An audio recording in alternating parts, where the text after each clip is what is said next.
«Yo puedo arreglar esto». El millonario se rió, pero el niño hizo algo que dejó a todos en shock.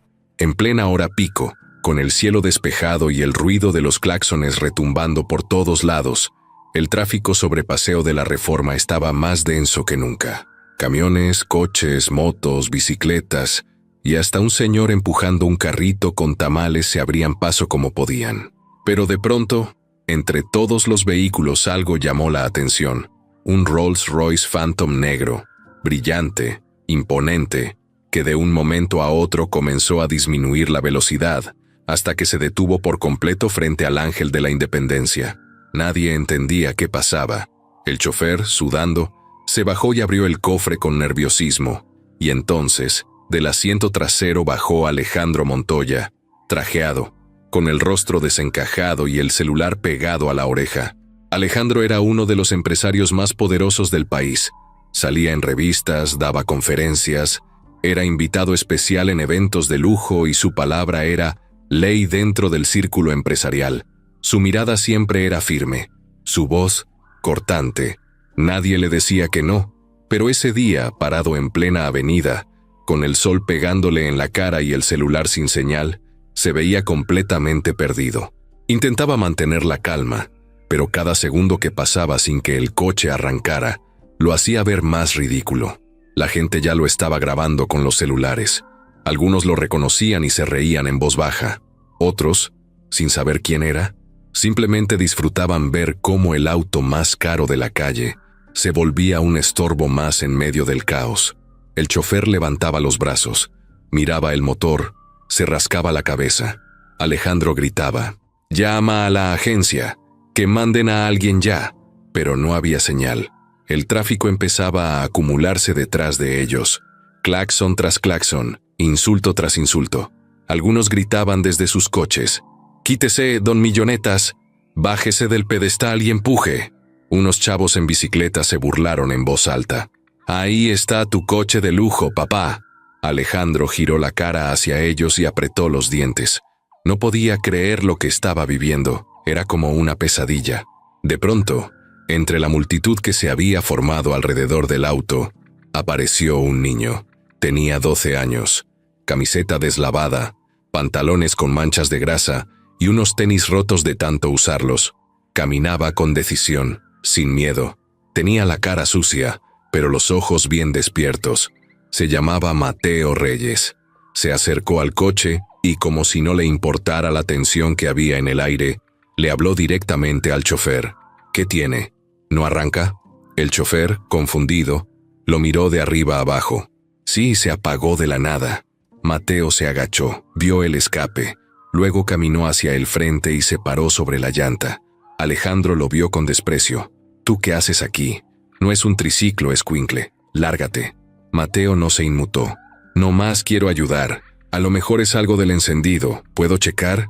Alejandro soltó una risa falsa, cansada, y miró alrededor como si fuera una broma. «¿Me estás diciendo que tú, con esas manos sucias y esa facha, sabes arreglar este coche? ¿Sabes cuánto cuesta este coche, niño?» Mateo se encogió de hombros.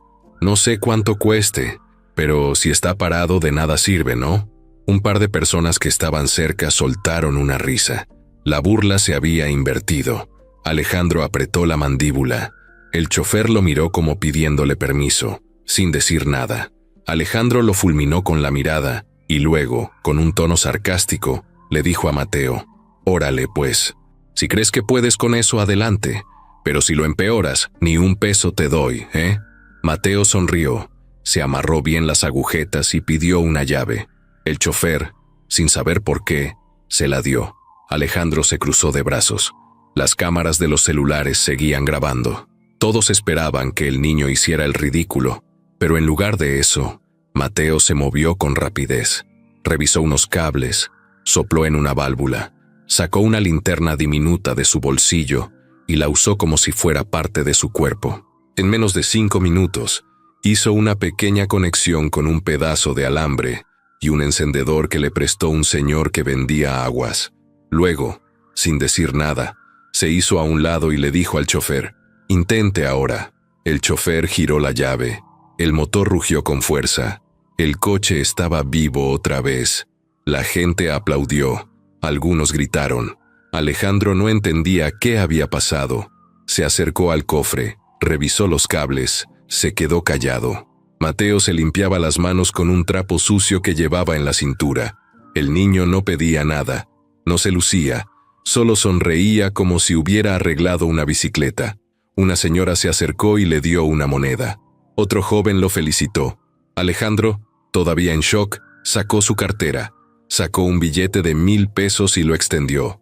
Toma, pero no lo vuelvas a hacer. Esto no es un juego. Mateo lo tomó sin decir nada.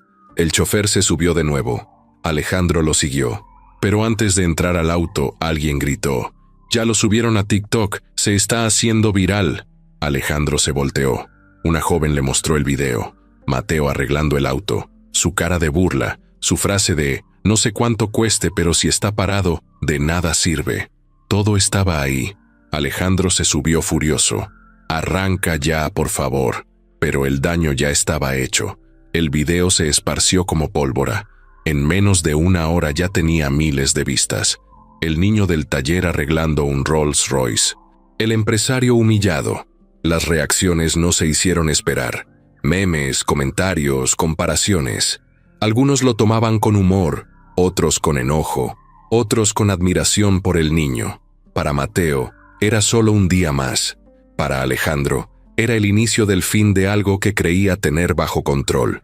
En una esquina polvosa de Iztapalapa, donde las paredes están llenas de grafitis, los postes repletos de anuncios de préstamos urgentes y las banquetas tienen más hoyos que cemento parejo, se encuentra un taller mecánico que ya casi nadie nota. Se llama Reyes Servicio Automotriz, y aunque el letrero ya está despintado y una letra se le cayó hace tiempo, todavía hay quien lo reconoce. El local tiene una cortina de metal que chirría cada vez que se abre, un piso lleno de manchas de aceite y unas lámparas colgando con cable pelado que apenas si alumbran. Pero ahí, entre fierros, ruido de herramientas y olor a gasolina vieja, trabajan Julián y su hijo Mateo, padre e hijo, mente y manos. Julián es un hombre de unos 40 y tantos, piel curtida por el sol, manos gruesas, espalda cansada. Su cara casi siempre está manchada de grasa, pero cuando sonríe se le nota una paz que pocos en la zona tienen. Se levanta todos los días a las 5 de la mañana, prende la radio, pone a calentar café en una olla abollada y luego despierta a Mateo con una voz firme. No hay tiempo para flojear. El trabajo no espera. Ese día, después del caos en Reforma, llegaron al taller con los tenis empolvados y el alma todavía medio agitada por lo que había pasado. Mateo entró directo. Se quitó la gorra, dejó el dinero sobre una lata vacía de anticongelante y se lavó las manos con una mezcla de jabón en polvo y agua fría. Julián lo miró desde la puerta, cruzado de brazos. ¿Y eso?, le preguntó, señalando el billete. Del señor ese del carro. Me lo dio después de que le arreglé el coche. Julián levantó las cejas. No todos los días su hijo llegaba con 1,000 pesos en la bolsa. Lo agarró. Lo miró contra la luz, luego lo dobló y lo guardó en una cajita de plástico que usaban como caja fuerte. ¿Sí se los ganó bien?, preguntó, no con duda, sino más bien como recordatorio. Sí, pa. Se le apagó el coche en Reforma, y el chofer no sabía ni por dónde empezar. Yo lo revisé y tenía una falla en un sensor del encendido. Le puse un puente y jaló. Julián sonrió de lado. Sabía que su hijo tenía un don, pero también sabía que ese don podía meterse en problemas si no se usaba con cuidado. Por eso le repetía cada día que primero era la escuela, después el taller, aunque la verdad, últimamente, la escuela había pasado a segundo plano. Mateo era inteligente, de eso no había duda, pero a veces llegaba tan cansado que se quedaba dormido sobre los cuadernos. Aún así, sacaba buenas calificaciones. Le gustaban las matemáticas, la física y los motores. Leía por gusto, cosa rara para su edad. Ese mismo día por la tarde, mientras le daban servicio a un Tsuru blanco de un cliente que siempre regateaba, Julián prendió el viejo televisor que colgaba en una esquina del taller. La pantalla era pequeña y la señal se veía con rayas, pero lo suficiente para escuchar el noticiero. Fue ahí cuando vieron el video. Mateo en primer plano, arreglando el Rolls Royce. Alejandro Montoya con cara de pocos amigos. La gente grabando. El sonido del motor encendiendo. Y la frase del niño. No sé cuánto cueste, pero si está parado, de nada sirve. Julián soltó una carcajada que le salió desde el estómago. Mateo se puso rojo. No inventes, ya llegó a la tele, dijo el niño tapándose la cara. Julián lo miró con orgullo. Lo jaló del hombro y lo abrazó con fuerza, apretando con sus brazos de mecánico. Eres un chingón, hijo. Así, sin más. Ese día no hubo cena en casa. Hubo tacos. Julián metió el coche al taller, apagó las luces, se lavaron lo mejor que pudieron en una llave afuera del local y caminaron 4 cuadras hasta el puesto de Doña Leti. Tacos al pastor, con doble tortilla, con piña. Se pidieron 3 cada uno. Para celebrar, Mateo mordía con hambre, y Julián lo miraba como si no pudiera creer que ese chamaco flaco y callado fuera el mismo que acababa de poner en su lugar a uno de los empresarios más famosos del país. En medio de la calle, con la salsa roja escurriendo de la tortilla y los ruidos de los carros pasando al lado, Julián le dijo algo que no había dicho en años. Tu mamá estaría orgullosa. Mateo bajó la vista. No hablaban mucho de ella. Había muerto cuando él tenía apenas 5 años. Un accidente. Nunca se supo bien si fue culpa del camión o del conductor ebrio. Julián nunca quiso hablar del tema, pero esa noche, algo en el ambiente hizo que lo dijera. No con tristeza, con fuerza. Al volver al taller, Julián sacó una libreta vieja donde anotaba los gastos. Escribió, ingreso inesperado, 1000. Luego miró el techo, que tenía una gotera que ya no podían ignorar. Miró la compresora de aire, que hacía un ruido raro cada vez que la prendían. Miró la caja de herramientas, incompleta desde hacía años, y pensó en todo lo que necesitaban. Ese dinero no era nada, pero también lo era todo. Durante la noche, mientras Mateo dormía en una cama improvisada detrás del taller, una colchoneta sobre tarimas de madera, Julián se quedó despierto. Afuera se escuchaban perros ladrando, una patrulla pasando, el rechinido de una bicicleta. En su mano tenía el celular. No era de los modernos, pero tenía datos. Entró a redes sociales. Escribió en el buscador, niño mecánico Rolls Royce. El video ya tenía más de 500,000 de vistas. Comentarios de todo el país. Unos decían que el niño era un genio. Otros que seguro el video estaba arreglado. Otros preguntaban por él, que dónde vivía, que querían conocerlo, que qué chido que en México hubiera talento así. Julián no sabía qué sentir. Orgullo, claro, pero también miedo. Él conocía cómo era la calle. Sabía lo rápido que la gente podía subirte y luego dejarte caer.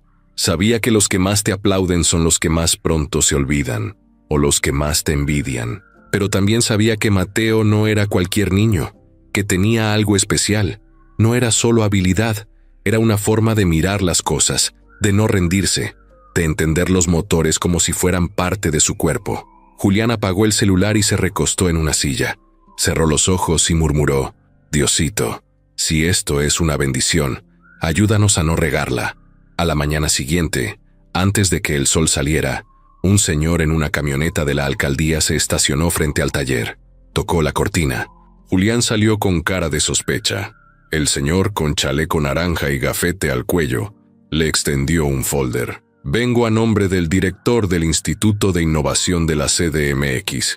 Queremos conocer a su hijo. Julián lo miró. Mateo ya estaba detrás de él, frotándose los ojos. No dijeron nada, solo se miraron.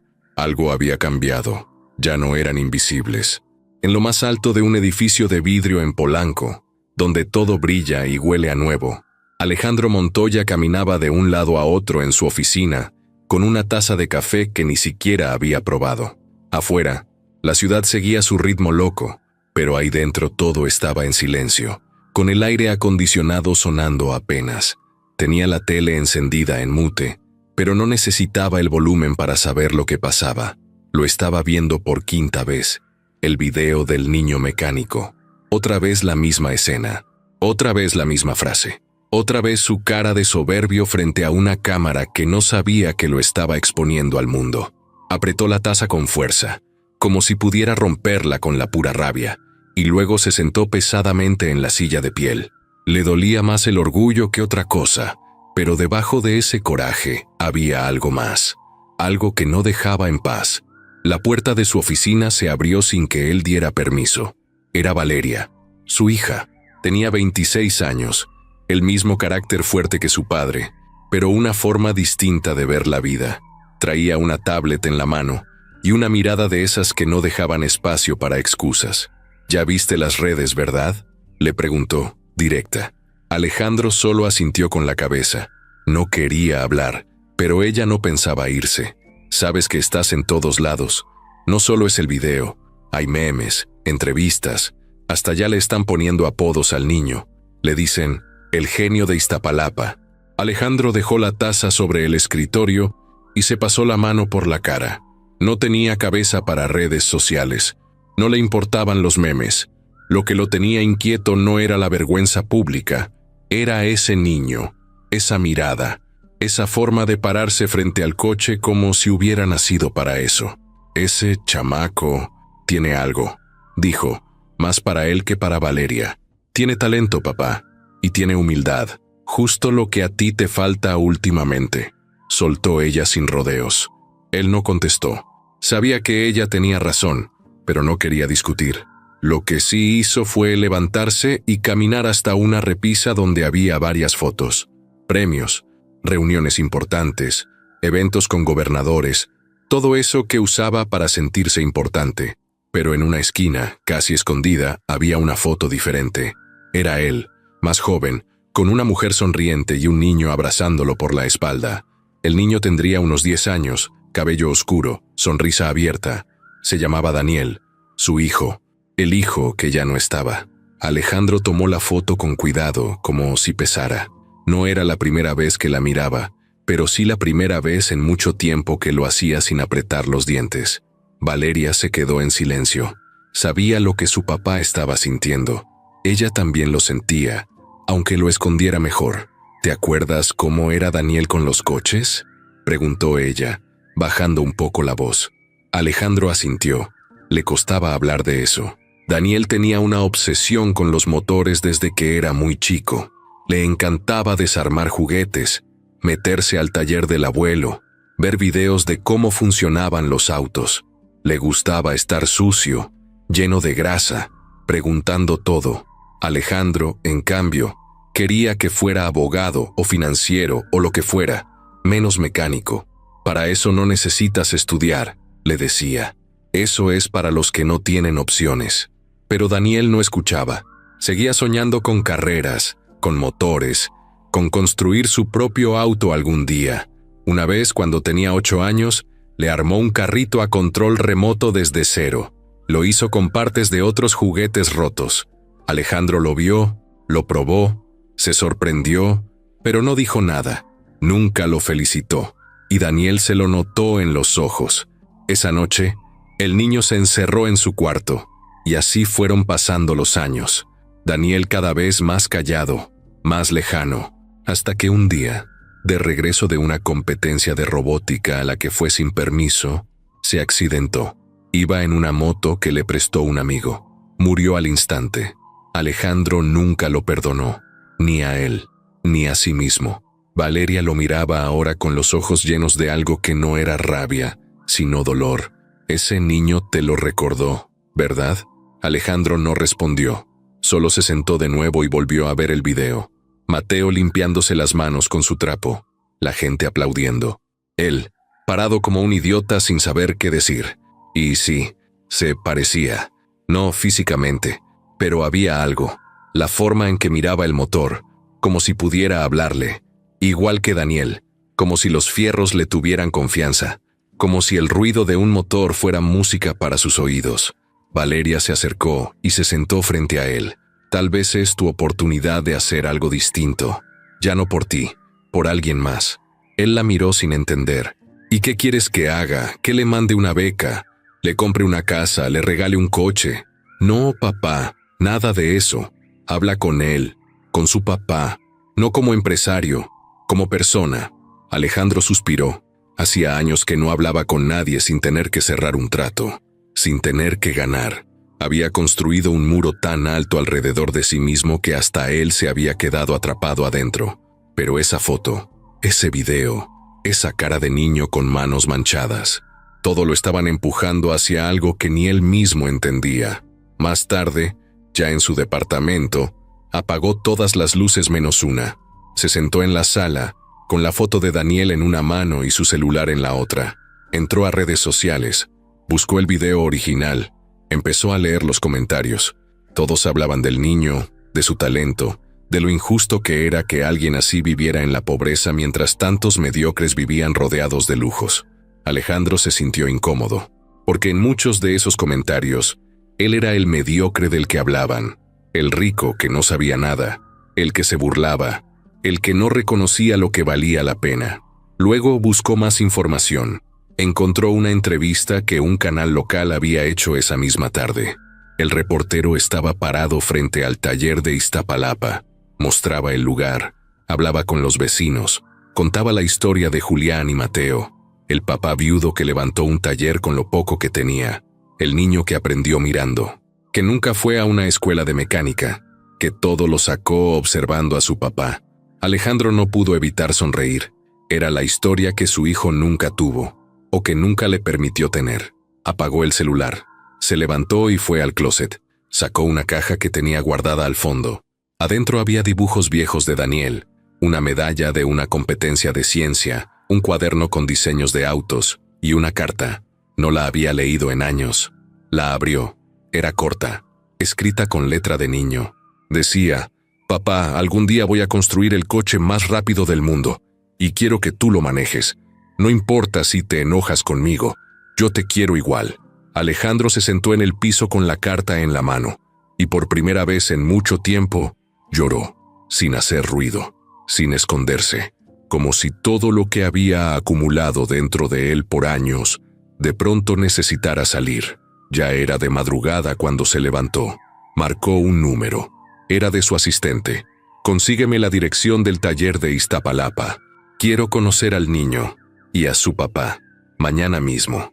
El taller seguía siendo el mismo. Piso manchado, paredes cuarteadas, el sonido de una matraca por aquí y una compresora tosiendo por allá. Mateo, con una playera sin mangas y el pelo todo revuelto, estaba metido bajo el cofre de un Chevy, que ya parecía más parte del taller que del dueño. Julián lijaba una puerta con paciencia, mientras tarareaba una canción vieja que solo él conocía. Era una mañana como cualquier otra, hasta que una camioneta negra se estacionó justo enfrente, brillando más que cualquier cosa en toda la cuadra. Mateo fue el primero en levantar la cabeza. Lo que vio no se lo esperaba. Del asiento trasero bajó Alejandro Montoya, el mismísimo empresario del Rolls Royce, con lentes oscuros, traje impecable y una expresión seria. No era la cara burlona del video, ni la mirada pesada del día del incidente. Era otra, más bajada, sin el mismo brillo, como si trajera algo encima que no lo dejaba respirar. Julián también lo vio y de inmediato soltó la lija. Se limpió las manos en su pantalón, pero no caminó hacia él. Alejandro se acercó despacio. Miraba todo: el taller, las herramientas colgadas con alambre, las llantas arrumbadas, el ventilador sin aspas que giraba por costumbre, no por utilidad. Mateo salió de debajo del coche y se paró al lado de su papá. «Buenas», dijo Alejandro. Julián cruzó los brazos. «¿Qué se le ofrece?». No era un tono grosero, pero tampoco amable. Era la voz de alguien que no olvida tan fácil la manera en que trataron a su hijo. Alejandro lo notó y bajó los lentes, como mostrando que venía en serio. «Vengo a hablar. Si tienen 5 minutos». Julián no respondió. Solo se giró hacia adentro del taller y caminó hasta una mesita de plástico con 3 sillas desiguales. Se sentaron. Mateo también. Alejandro los miró. Respiró hondo, como si lo que iba a decir no fuera tan fácil como pensaba. «No vengo a disculparme, porque una disculpa no alcanza. Lo que pasó allá en Reforma fue una grosería de mi parte. No tengo excusa». Julián se quedó en silencio. Mateo tampoco dijo nada. Alejandro continuó. «Ese día ustedes me hicieron ver algo que había olvidado hace muchos años. Mi hijo, que en paz descanse, también amaba los motores. Era como tu hijo, señor Julián, apasionado, curioso, terco. Yo nunca lo entendí, hasta que vi ese video, y se me vino todo encima. Hubo un segundo de silencio. Se escuchaba el ruido de una lavadora en la casa de al lado, y un perro ladrando a lo lejos. Alejandro siguió hablando, más lento. Quiero hacerles una propuesta, no por culpa, sino porque creo que vale la pena. Quiero invertir en este taller, remodelarlo, darle un espacio más grande, con herramientas nuevas, pero no aquí, en Polanco, en una zona donde puedan atender autos de lujo, donde el talento de Mateo se vea y se pague como debe ser. Y además, quiero pagarle una escuela privada, de las buenas, con beca completa, lo que necesite. Mateo lo miró con los ojos bien abiertos. Julián, en cambio, no cambió la expresión. Se quedó callado un momento. Luego tomó aire. ¿Y qué gana usted con eso? Alejandro lo miró directo. Nada. O todo. No lo sé. Tal vez redimirme un poco. Tal vez ayudar a alguien que sí puede cambiar el mundo desde un taller. Julián entrecerró los ojos. No era un hombre desconfiado por naturaleza, pero la vida lo había enseñado a no decir sí a la primera. Suena bonito, pero yo no soy ningún adorno para su conciencia. Alejandro negó con la cabeza. No busco aplausos, ni salir en los medios. Es una propuesta directa, formal. Julián lo pensó unos segundos más. Mateo ya lo estaba mirando con emoción. El niño nunca había pisado una escuela privada, nunca había tenido herramientas nuevas, nunca había salido del barrio, pero no se atrevía a decir nada sin que su papá hablara primero. Tengo 3 condiciones, dijo Julián firme. 1. Usted respeta nuestro trabajo. No venimos a ser sus empleados. Si invertimos juntos, es como socios, pero el taller sigue siendo nuestro. 2. Mateo no deja la escuela por nada. Si un día se atrasa en calificaciones, usted no se mete. Y 3. Esto no es un negocio con fecha de caducidad. No quiero que en 6 meses se le acabe la emoción y nos deje botados. Alejandro lo escuchó todo sin interrumpir. Cuando Julián terminó, asintió despacio. Acepto. Todo. Con esas condiciones. Mateo sonrió, bajito, como si no quisiera emocionarse de más por si algo salía mal. Y una cosa más, añadió Julián. No quiero cámaras, ni entrevistas. Si esto es de verdad, que lo sea sin show. Alejandro estiró la mano. Julián dudó un segundo, luego la estrechó. Y con eso, el trato quedó cerrado. Pasaron los días y todo se movió rápido. Alejandro mandó a su equipo de arquitectos. Vieron un local vacío en una calle importante de Polanco. Tenía estacionamiento, espacio amplio, todo lo necesario para un taller de alto nivel. Julián no se sentía cómodo, pero aceptó. Sabía que no podía quedarse en lo mismo toda la vida. Era una oportunidad. Mateo visitó su nueva escuela. Cuando entró por primera vez, con su mochila colgando de un solo lado, se sintió como si estuviera en otro planeta. Todo limpio, pupitres modernos, niños bien peinados, tablets en lugar de cuadernos. Algunos lo miraron raro, otros se rieron bajo la nariz, pero Mateo, aunque se sentía fuera de lugar, se sentó en su pupitre como si fuera uno más, porque para él, lo difícil no era estar ahí, lo difícil era demostrar que lo merecía. Mientras tanto, en el nuevo local, Julián revisaba cada centímetro. No quería que fuera un taller de fachada, quería que sirviera de verdad. Empezó a buscar jóvenes del barrio que tuvieran ganas de aprender. Alejandro respetaba su espacio. No se metía, solo mandaba los pagos a tiempo y visitaba de vez en cuando, pero sin lujo ni corbata. Incluso llegó en jeans un par de veces. Algo estaba cambiando en él. Una tarde, mientras Julián acomodaba herramientas y Mateo hacía tarea en una esquina, Alejandro se quedó mirándolos desde lejos. No dijo nada, solo los observó. El taller ya olía distinto, a pintura nueva, a piso limpio, pero también a esperanza. Por primera vez en mucho tiempo, 3 personas de mundos distintos estaban trabajando por algo en común, y aunque nadie lo decía en voz alta, todos sabían que lo que estaban construyendo ahí no era solo un taller, era algo más grande, algo que apenas empezaba. El sol apenas se levantaba cuando Mateo se paró frente a la entrada de su nueva escuela. Tenía el estómago revuelto. No sabía si eran nervios o las tortas de ayer en la noche. En sus manos, una mochila nueva que Alejandro le había regalado, con todo lo que la escuela había pedido: cuadernos especiales, una tablet, un estuche de matemáticas que parecía más una caja de herramientas para cirujanos. Mateo iba limpio, peinado como nunca, con un uniforme que aún no se sentía suyo. Todo en él gritaba que era nuevo, que no pertenecía. La escuela privada estaba en una colonia donde las casas tienen portones eléctricos, cámaras en cada esquina y guardias de seguridad que parecen más atentos que los de un banco. Había una fuente en la entrada, el pasto perfectamente recortado, y una señora que te recibía con una sonrisa que parecía programada. Los niños llegaban en camionetas enormes, con choferes uniformados y mochilas de marca. Mateo caminó solo, cruzó la puerta tragando saliva. Lo miraban. Desde el primer paso que dio, todo fue distinto. Las aulas tenían aire acondicionado, los baños olían a eucalipto, las paredes estaban llenas de frases motivacionales en inglés, había pantallas en cada salón, pupitres individuales y un sistema digital que te avisaba si el alumno respiraba lento o rápido. Mateo no entendía la mitad de las palabras que usaban los maestros. Todo era en otro tono, otra velocidad. En el salón, se sentó en la última fila. Nadie le habló. Algunos lo miraban de reojo, otros apenas volteaban. Un chavo con el pelo engomado murmuró algo al oído de otro, y ambos soltaron una risa ahogada. Mateo fingió que no escuchó. Se enfocó en el pizarrón, aunque su mente estaba lejos. No era tonto, pero tampoco estaba acostumbrado a ese tipo de clases. Usaban programas raros, aplicaciones educativas con nombres que parecían marcas de ropa.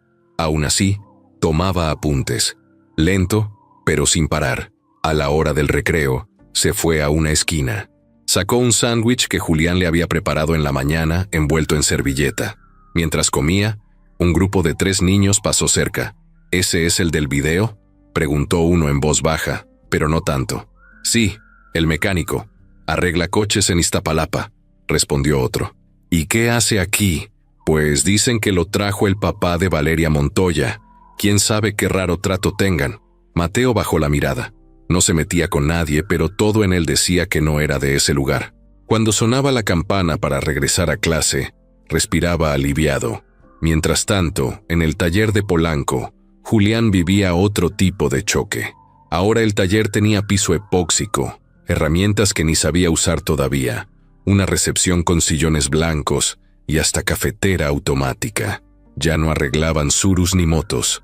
Ahora llegaban Audis, BMWs, un Tesla que parecía nave espacial. Los clientes hablaban con términos que Julián jamás había usado: detallado premium, diagnóstico digital, revisión de software del sistema autónomo. Él asentía, buscaba en Google lo que no entendía y seguía aprendiendo. Alejandro había cumplido su palabra. No se metía, no mandaba a nadie a imponer órdenes, pero cada cierto tiempo llegaba, observaba en silencio y se iba. Valeria, por otro lado, sí aparecía más seguido. A veces llegaba con comida para todos. Otras veces se sentaba a platicar con los muchachos que Julián había contratado del barrio. Les preguntaba cosas, se reía con ellos, incluso ayudaba a limpiar. Ella sí se veía cómoda ahí. No fingía. Un día, Valeria llegó mientras Julián revisaba un Mini Cooper. Se sentó en la banca de afuera y esperó a que él terminara. «Mateo, ¿cómo va en la escuela?», preguntó. Julián se limpió las manos y suspiró. Callado. No dice mucho, pero se esfuerza. «Yo creo que va bien», Valeria asintió. «Los de allá no lo van a entender tan fácil, pero dale tiempo. Él sabe más que todos ellos juntos, solo que todavía no se lo creen». Julián la miró con respeto. Le gustaba que fuera directa, sin adornos. Mientras tanto, Mateo empezaba a encontrar pequeños espacios donde respirar. Una tarde, un maestro de ciencias pidió hacer una presentación sobre creatividad y resolución de problemas. Cuando tocó su turno, Mateo no llevó diapositivas, ni video, ni gráficas. Llevó un motor de licuadora que había armado en su casa con piezas viejas, conectado a un foco. Lo encendió frente a todos. El foco se prendió. Explicó cómo lo había hecho, sin palabras complicadas, solo con lógica, con ideas claras. Por primera vez, los demás lo escucharon sin burlas. Algunos incluso se acercaron al final a preguntarle cómo lo había logrado. Ese fue un día importante. No cambió todo de la noche a la mañana, pero abrió una pequeña puerta. Mateo empezó a hablar más en clase. No mucho, pero ya no bajaba la mirada. Había un profesor en especial, el de robótica, que lo notó. Le pidió quedarse un día después de clases. Vi lo que hiciste con el motor. Tienes habilidad. ¿Te gustaría entrar al taller de robótica del colegio? Mateo no lo pensó. Dijo que sí. Desde ese día, se quedaba 2 horas más en la escuela. Al principio solo observaba, pero luego empezó a proponer ideas. Rápido se dio cuenta que sabía más que muchos. No por libros, sino por lo que había vivido, por lo que su papá le había enseñado, por lo que había arreglado desde que tenía 8 años. En el taller de Polanco, los clientes empezaban a recomendar el lugar, no solo porque arreglaban bien, sino porque el trato era diferente. Julián tenía algo que no se compraba: honestidad. Si algo no se podía arreglar, lo decía. Si una pieza estaba bien, no la cambiaba. Alejandro recibía informes de vez en cuando. Sonreía cuando veía los resultados, pero más sonreía cuando recibía los mensajes que Valeria le mandaba. Mateo ya es parte del taller de robótica. Hoy presentó su primer proyecto. Los profes ya lo notan. Un viernes por la noche, Julián y Mateo regresaron a Iztapalapa. Aunque ahora podían quedarse en un departamento en Polanco que Alejandro había ofrecido, Julián prefería dormir en su casa. Una casa modesta, con paredes descascaradas y techo de lámina, pero que olía a familia. Ese día cenaron juntos pan con café. Mateo le contó lo del taller de robótica. Julián lo escuchó con atención. ¿Y tú crees que esos niños ya te ven distinto? Mateo pensó un momento. Creo que ya no se ríen tanto. Eso ya es ganancia. Julián rió. Vas bien, pero no te olvides de dónde vienes. Mateo asintió. Sabía muy bien de dónde venía. Lo que todavía no sabía era todo lo que estaba por venir, porque esos dos mundos apenas estaban empezando a mezclarse, y no todos iban a estar contentos con eso. En una oficina con vista a Reforma, muy distinta a la de Alejandro pero igual de lujosa, Ricardo Salgado movía su café sin azúcar con una cucharita de plata, mientras veía el video viral del niño mecánico por 10ª vez. Tenía las piernas cruzadas, el saco colgado en el respaldo de la silla y la mirada fija en la pantalla. No se reía, no decía nada, solo observaba. Cada vez que aparecía la cara de Alejandro en el video, su ceja derecha se levantaba apenas, como si una idea le estuviera cocinando la cabeza por dentro. Ricardo no era cualquier socio, era de esos hombres que, aunque sonreían en público, por dentro medían todo. Su respeto por los demás dependía del dinero que tuvieran, del apellido, de las conexiones, y en el caso de Alejandro, el respeto venía más por necesidad que por admiración. Lo había aguantado por años, esperando su momento. Pero ahora, ver al poderoso Montoya siendo humillado por un niño con pantalones rotos, lo hizo pensar que ese momento podía estar cerca. Marcó un número, y habló con su asistente sin rodeos. Consígueme todo lo que encuentres sobre el taller Reyes. ¿Dónde está? ¿Quién lo maneja? ¿Si tiene permisos? ¿Si paga impuestos? ¿Si tiene denuncias? Todo. No dejes nada fuera. La asistente no preguntó. Colgó. Sabía que cuando Ricardo pedía algo así, era porque estaba planeando algo grande. En la pantalla, el video seguía corriendo. Mateo arreglando el auto. La gente aplaudiendo. Alejandro con cara de piedra. Ricardo bufó. Así que ahora el gran Montoya se volvió rescatador de chamacos de barrio. Había leído las noticias. Sabía que Alejandro estaba invirtiendo en el taller, que había llevado al niño a una escuela privada, que incluso hablaban de abrir una franquicia de reparación de autos de lujo en varias zonas de la ciudad. Todo eso lo ponía nervioso.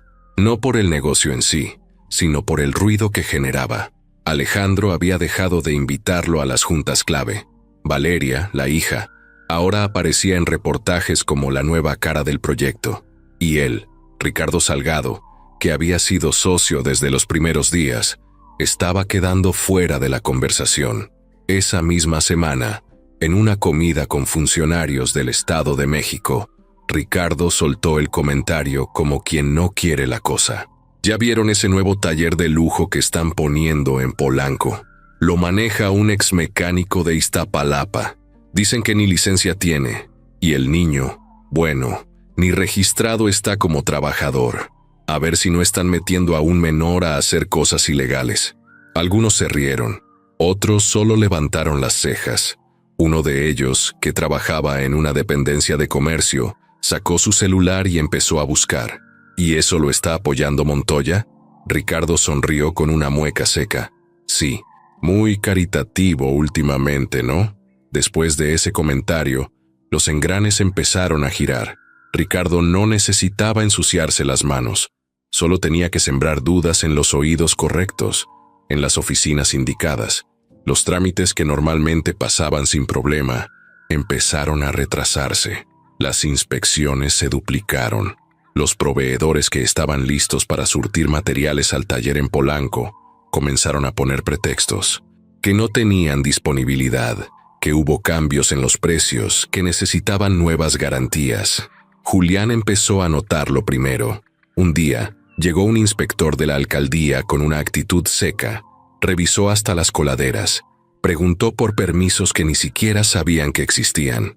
Tomó fotos, apuntó cosas en una libreta y se fue sin dar explicaciones. ¿Ese quién era?, preguntó uno de los muchachos del taller. Según él, de Protección Civil, respondió Julián incómodo. Pero no traía ni gafete oficial. Esa misma semana, una pipa con aceite que llegaba cada mes canceló el pedido sin razón. Cuando Julián llamó, le dijeron que hubo cambios en la logística. Mateo lo notó tenso. Había aprendido a leer las expresiones de su papá como si fueran señales de tráfico. ¿Va todo bien? Julián solo asintió. No quería preocuparlo, pero adentro sabía que algo no estaba bien. Algo se estaba moviendo detrás del telón y no sabía por dónde venía el golpe. Mientras tanto, Valeria fue quien ató los cabos.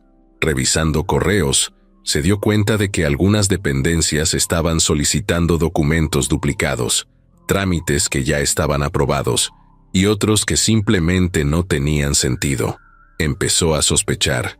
«Papá», le dijo a Alejandro una noche, «¿has hablado con Ricardo últimamente?» «No». «¿Por qué?»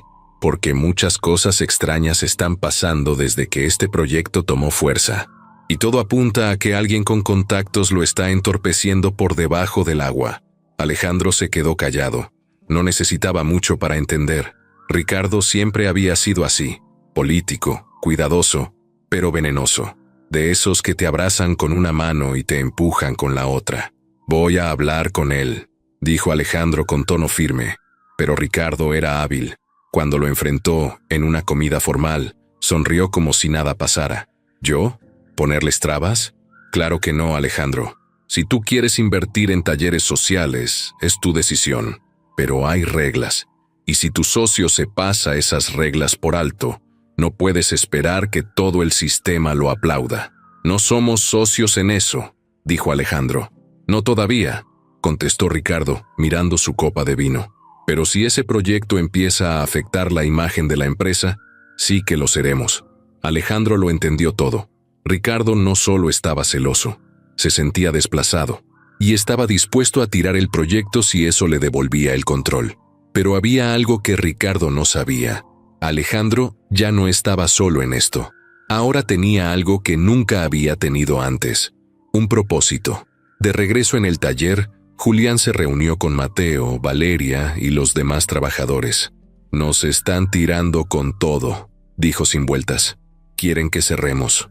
«¿Y qué vamos a hacer?», preguntó uno de los jóvenes. «Lo que hacemos siempre», respondió Julián. «Resistir». Mateo miró a todos.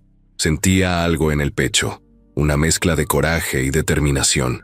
Estaba entendiendo que el talento no era suficiente, que cuando uno empieza a sobresalir, también se vuelve blanco, que los enemigos no siempre llevan uniforme. A veces usan trajes caros y comen en restaurantes con mantel blanco. Afuera, la noche ya había caído. Las luces del taller brillaban más que nunca, pero entre sombras, alguien estaba apuntando contra ellas, y lo peor apenas estaba por comenzar. Mateo ya no podía caminar 2 cuadras sin que alguien lo reconociera. En la papelería, en la tiendita, en la parada del micro, siempre había alguien que lo señalaba y decía, «Es el niño del Rolls Royce».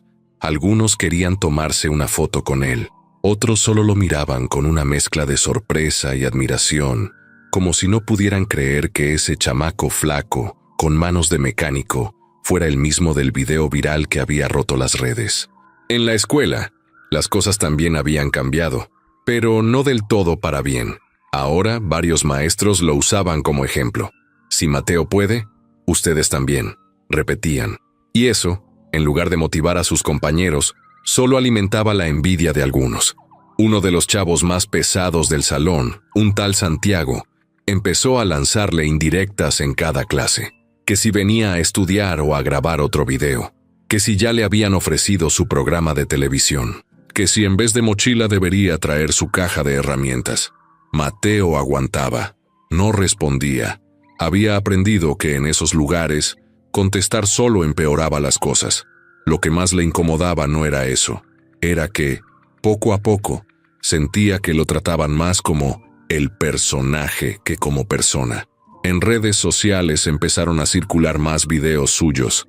Algunos eran buenos. Entrevistas breves donde contaba cómo aprendió de su papá, o donde hablaba de su sueño de estudiar ingeniería. Pero también salieron otros más incómodos. Un influencer fue al taller de Polanco a grabarlo sin pedir permiso. Lo abordó como si fuera una celebridad y le empezó a hacer preguntas tontas en vivo, mientras lo empujaba a decir algo viral. Mateo solo quería trabajar, no ser un show. Un sábado, mientras limpiaba bujías en la parte trasera del taller, Valeria llegó con cara de preocupación. «Oye, ¿viste esto?», le preguntó, mostrándole su celular. Era una publicación en una cuenta grande de noticias. Decía, «El niño prodigio de Iztapalapa podría recibir un contrato con una marca de autos internacionales». Abajo, cientos de comentarios. Algunos buenos, otros no tanto. «Yo no dije eso», dijo Mateo con la voz baja. «Lo sé», contestó Valeria, «pero ya empezaron a inventar cosas, y eso puede salirse de control». Esa semana, Alejandro fue contactado por 2 agencias de publicidad. Le ofrecían convertir a Mateo en la imagen de una campaña. «Inspiración nacional», le dijeron. Querían que grabara comerciales, que saliera en portadas, que hiciera giras por el país hablando de superación. Alejandro, sorprendentemente, dijo que no. No porque no viera potencial, sino porque entendía algo que antes no entendía. No todo se vende. Julián también lo notaba. Aunque agradecía el apoyo que estaban recibiendo, no le gustaba cómo algunos querían aprovecharse del nombre de su hijo.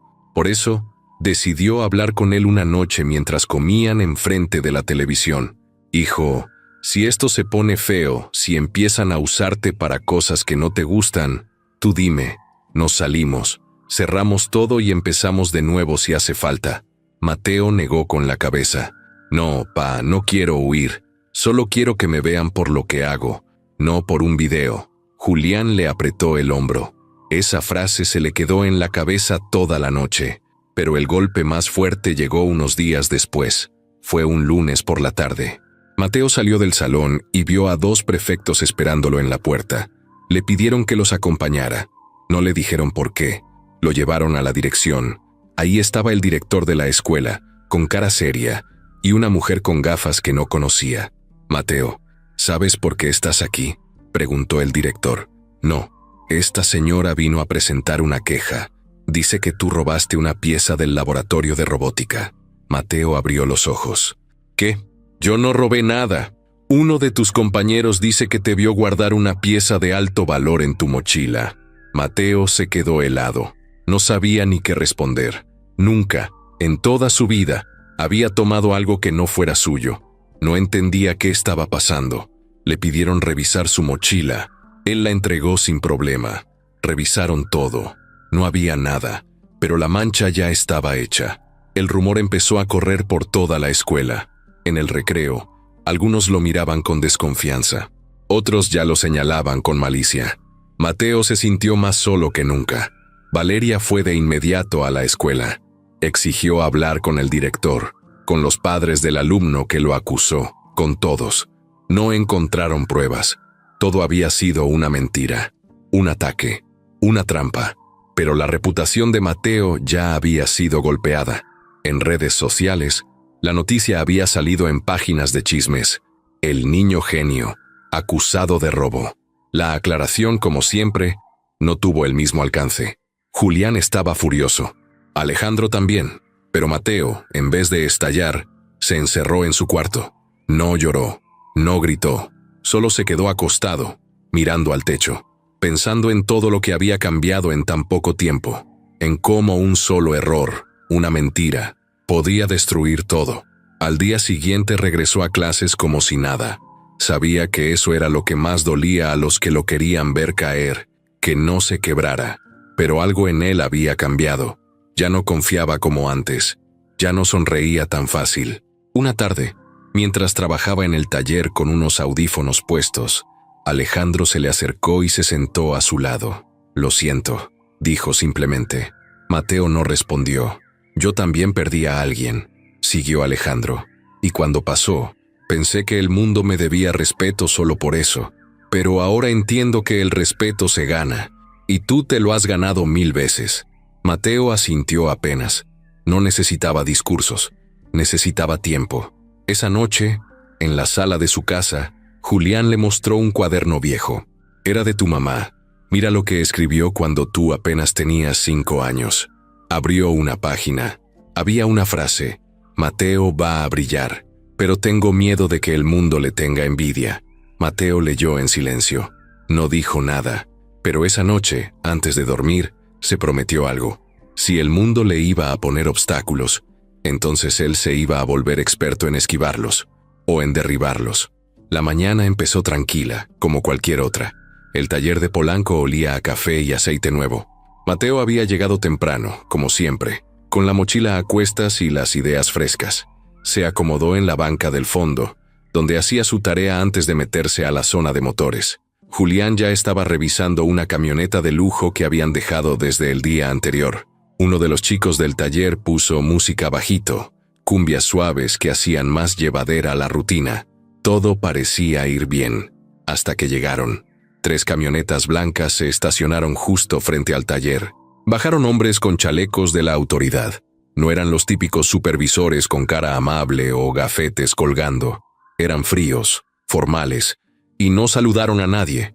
Traían carpetas, cámaras y actitud de «nadie nos detiene». El que parecía el jefe levantó la voz sin rodeos.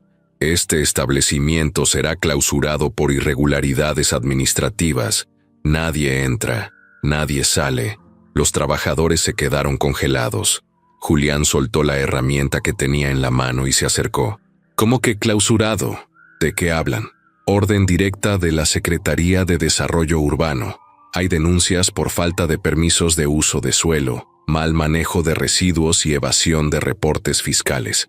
Aquí está el documento». Le pusieron una hoja frente a los ojos. Era oficial, pero llena de palabras confusas, sellos y artículos que Julián ni entendía.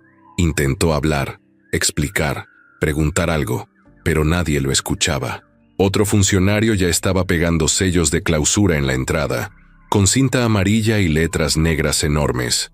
Mateo salió corriendo del fondo y se quedó viendo en silencio. El taller que tanto esfuerzo les había costado construir estaba siendo cerrado como si fuera un local clandestino. La noticia se regó como fuego. Los vecinos de la zona, que ya confiaban en el taller, salieron a ver qué pasaba. Valeria llegó en menos de media hora, furiosa, sin entender nada. Habló con todos los que pudo, grabó videos, pidió explicaciones, pero los funcionarios solo repetían lo mismo. Órdenes superiores, todo está en el expediente. Julián se quedó parado frente a la cortina metálica ya sellada, con las manos en los bolsillos y el rostro duro. «No puede ser», decía una y otra vez, como si al repetirlo fuera a cambiar algo. Mateo no hablaba, miraba las herramientas adentro, los coches que no iban a poder entregar, el banco de trabajo donde había hecho su primer plano de un motor completo. Sentía como si le hubieran arrebatado algo que apenas estaba empezando a construir. Esa noche, en la casa, todo era silencio. Ni el televisor estaba encendido. Julián se sentó a la mesa con una libreta llena de números. Intentaba entender cuánto dinero les quedaba, cuánto debían, cuánto podían resistir si el taller no se reabría pronto. Alejandro llamó, claro. Dijo que iba a resolverlo, que su equipo legal ya estaba encima del tema, que esto era un atropello y que no se iban a dejar. Pero Julián no quería palabras, quería soluciones. Yo lo sabía, dijo sin levantar la mirada. Sabía que esto no iba a ser tan fácil. Mateo estaba en el sillón con la cara entre las manos. ¿Y si ya no lo reabren, pa? Entonces nos regresamos al de Iztapalapa. Ahí no tenemos lujo, pero sí historia. Mateo asintió, pero adentro le dolía, porque ya no era solo por ellos. Era por todos los chavos que habían creído en ese proyecto, por los clientes que habían confiado, por Valeria, que se había partido la cara para ayudar, por la gente que les había apostado, sin esperar nada. Los días pasaron lentos. Alejandro hizo citas con funcionarios, envió abogados, pidió revisiones, pero todo estaba bloqueado, como si alguien más arriba moviera los hilos para que nada funcionara. Él ya tenía claro quién estaba detrás, Ricardo, pero no podía probarlo. Nadie quería hablar, nadie daba nombres, y sin pruebas, no podía hacer nada más que esperar. Valeria no se quedó quieta, publicó videos, denunció en redes sociales, hizo entrevistas. La gente empezó a reaccionar. Los seguidores de Mateo, que ya eran miles, comenzaron a compartir la noticia. Clausuran injustamente el taller de un niño prodigio. Sabotaje a la esperanza. De Iztapalapa a Polanco. Y de regreso por envidia. Las publicaciones se volvieron virales. Un día, una periodista de televisión local fue al taller sellado y entrevistó a Julián. Le preguntó qué sentía, qué iban a hacer, si iban a rendirse. Él la miró directo a la cámara. No nos van a doblar, ni hoy ni nunca. Si quieren que volvamos al suelo, pues ahí nos acomodamos. Pero nos paramos otra vez como siempre lo hemos hecho. Esa frase se convirtió en consigna, en comentarios, en camisetas, en hashtags. Nos paramos otra vez. El país entero empezaba a voltear a verlos, no como una historia bonita de superación, sino como un ejemplo de lo que pasaba cuando alguien de abajo intentaba subir demasiado. Mateo regresó a clases. Ya no lo miraban igual. Ahora todos sabían de la clausura. Algunos con lástima, otros con burla, otros con respeto. Pero él caminaba firme. No permitía que la vergüenza lo doblara. Estaba aprendiendo algo que no venía en libros. Cómo mantenerse de pie cuando todo alrededor se tambalea. Una tarde, cuando ya parecía que no había esperanza, un grupo de exclientes del taller organizó una manifestación pacífica. Se plantaron frente a las oficinas del gobierno con pancartas, con fotos del taller, con mensajes de apoyo. La prensa llegó. La presión creció. Alejandro, desde su oficina, vio las imágenes en la tele y supo que ya no se trataba solo de Mateo ni de Julián. Era una lucha más grande. Pero el taller seguía clausurado, y cada día cerrado era dinero perdido, confianza lastimada, sueños postergados. Julián, que nunca se daba por vencido, empezó a levantar otra vez su viejo taller en Iztapalapa. No iba a esperar sentado. Mateo volvió a ese espacio pequeño, donde todo había empezado. Sacaron las herramientas viejas, limpiaron el polvo y comenzaron a trabajar con lo que había. La diferencia era que esta vez los clientes hacían fila.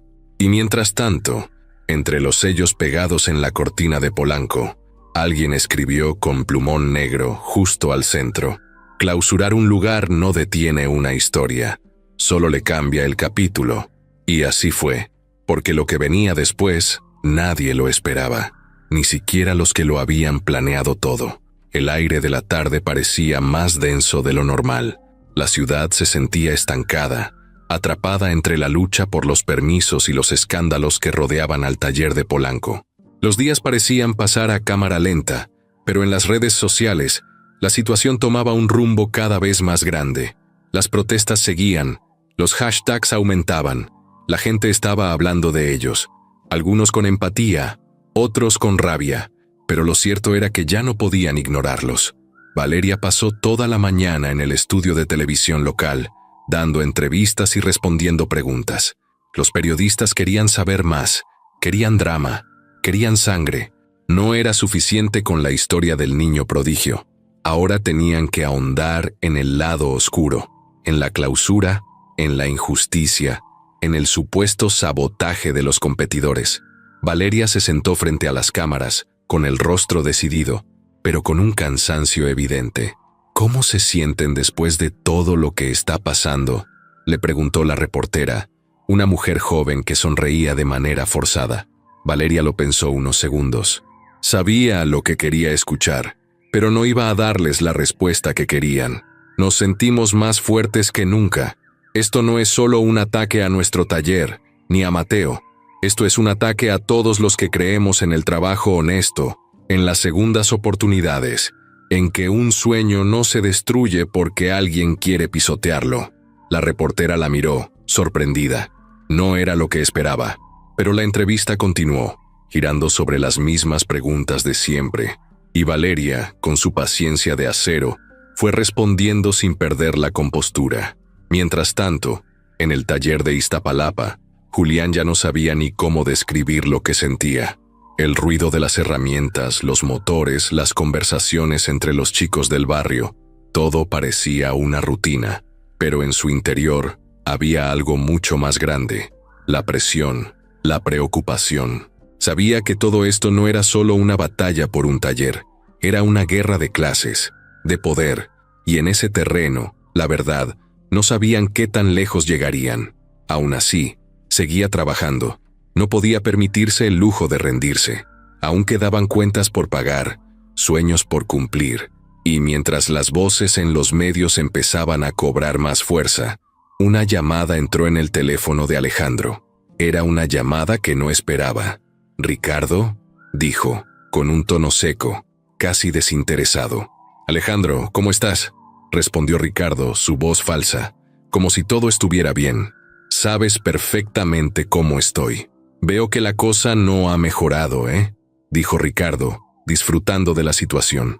Alejandro respiró hondo, intentando mantener la calma. «No tienes idea de lo que estás provocando, Ricardo. Esta vez no voy a dejarlo pasar». Ricardo soltó una risa baja.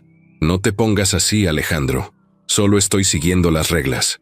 Si te dolió que alguien te pidiera cuentas, eso ya no es mi problema. Todo el mundo sabe que los Reyes están involucrados con algo sucio. No te sorprende que el gobierno se haya metido. Yo te dije que tu proyecto no iba a durar». El silencio colgó en el aire. Alejandro no quería escuchar más.